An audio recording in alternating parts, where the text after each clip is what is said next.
from Agassi. And Sampras, you know, he hits the ball so hard off the ground, and Agassi just keeps on coming back. 18 unforced errors, made 1 or 2 there in the 4th set breaker, which probably cost him. But just phenomenal tennis.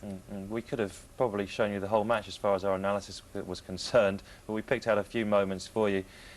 Sampras' pickups, Annabelle, were outstanding. Well, he's got one of the best pickups in the game. I mean, he's so razor sharp up in that area of the net. But I mean, he never missed today. It was just as if everything was just zinging off his racket, seeing the ball so large and just unbelievably sharp. And you just look at both guys' faces out there. The intensity in their eyes was something to see. It really was. And good feel as well for a big man. Sampras wouldn't have won that many Wimbledon titles if he didn't have that type of volley. He's been doing a lot of training, Sampras, Neil. He looks in great shape. He is in good shape. His trainer, Brett Stephen, nickname, they call him the Moose on tour, travelled with Wayne and Byron Black, so I know him pretty well. And he's been working really hard on the track and in the gym, and it's paying off. I mean, this is meant to be his weakness. Yeah, his backhand. And there were a number of times, numerous shots where he just hit backhand winners. I was going to say, I don't think I've ever seen Sampras off the ground this consistent and this solid. Well, certainly not this year. I mean, definitely not this year. He hasn't done that for at least a year, maybe a year and a half. I've seen him play. You know, he's got one of the best forehands in the game when it's on, but it can go walkabout sometimes. It's a major weapon. But like Annabelle says, this year he just hasn't produced the kind of tennis he's producing this week. Crucial, Annabelle, for Agassi to take the half chances when they came, and probably 95% of the time he did that. Oh, I mean, again, he just, you know, at this level, it's about taking those half chances, and you don't get too many against a guy like Pete Sampras with a serve like this. And my goodness, everything had to be that close to the lines every single time, and it was consistent throughout the entire match. We slowed that one down for you because it was so quick, real time. And here's another one. Some of the baseline exchanges, the power and the depth that both men were achieving. And Sampras wasn't coming in on any junk at all last night at all. There again, good length. And that's a half volley ripped cross-court pass. Well, he does, you know, he does have a great half volley groundies, if you call it. I've never heard of that shot, but he hits a lot of half volleys, groundies. He doesn't move back and then forward. He just stays his ground and just rips it, gets down low. And there you saw, I mean, that wasn't a bad approach at all. Sampras had some good depth on that, and Agassi just ripped it by him. Sampras, Neil, said 1 or 2 points in his press conference. We picked out 1 point we felt was fairly crucial. 5-6, 30 all, second set tiebreak. Yeah, that's exactly right. But, you know, you give this point to Agassi, and you know, maybe changes the whole course of the match. And but you know, that's the champions that both these guys are. They come up with the goods time and time again when it's needed. And that pass from Agassi clipped the top of the net. You see how to quickly adjust. Yeah, great adjustment there. I mean, frightening, absolutely frightening. Pure class right the way through from both men. But again, we'll highlight Sampras because he was the guy that came out with the W. But oh, I mean, as I said before, it's so difficult to use words to describe the quality of the tennis in this match. I mean, it's just astounding. And, you know, these guys, they just loved it. They lapped up the adrenaline, the crowd, the energy. I mean, everything was flowing. And again, just the intensity levels that they brought to the court. Fire, both of them. It was scary tennis. I enjoyed every single second of it, as did that crowd. And I think both of them did as well. He does have a point to prove, Sampras, Neil, regardless of well, whether he does. I mean, a lot of the press and media have written him off pretty much. When are you going to retire? You know, a lot of people have said he should have retired at the top, and now he's past his best. But on these last 2 performances, beating Rafter and beating Agassi, now, if he can sustain this level of tennis, there's only one guy I think that can beat him, and he's probably on his way back to Las Vegas with Steffi. Okay, fair enough. Agassi under pressure, a couple more points that we felt were crucial in the studio. 15-40, first game of the 4th set. And again, Sampras not giving him any cheap points. He's asking him to come up with the goods all the time. Well, that passing shot gave him no angle, and Agassi just comes up, rips it by him. And there again, 30-40, big point.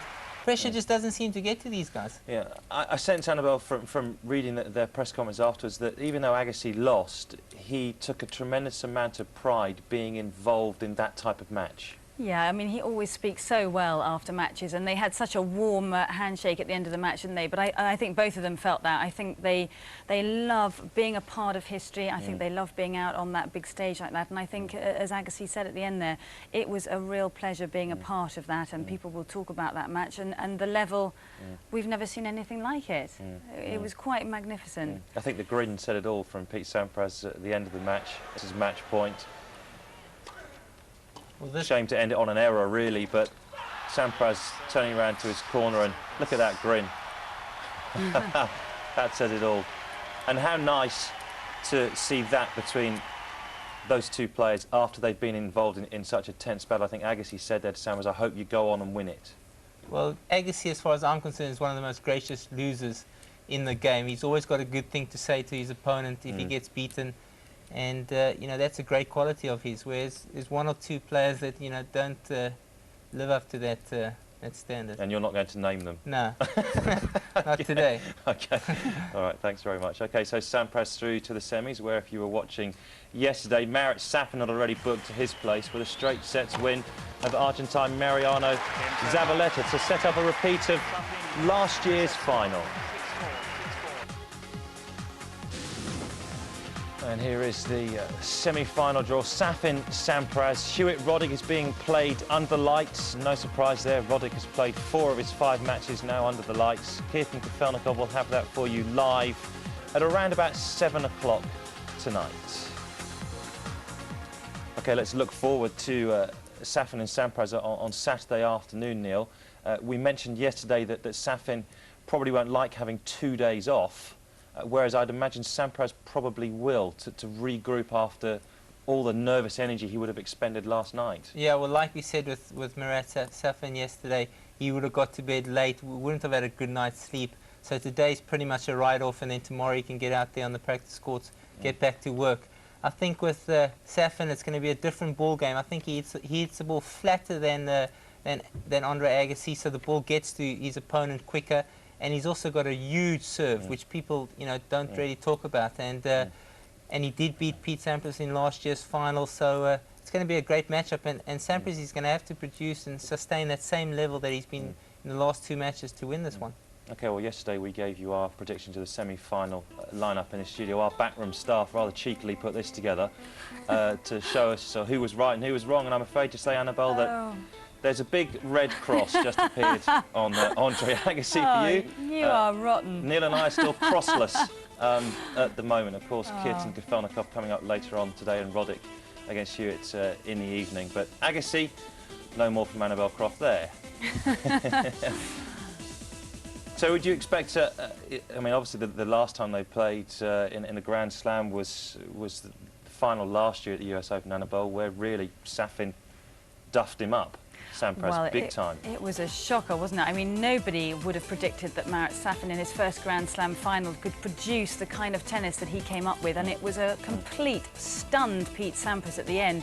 I mean, you talk about experience walking into the final, and you'd have to have gone with Pete Sampras. He had everything going for him, but Safin produced something special, and that's why he's the classy player that he is. I would never, ever have predicted that Marat Safin would still be in the tournament at this stage anyway. I mean, from the tennis that he's shown this year and the lack of commitment going through most of the tournaments around the world, who would ever have predicted that he could walk into the US Open? But obviously pride has come into it. I do feel as if the pressure is definitely going to be on Safin actually going into the match, because he's the guy defending.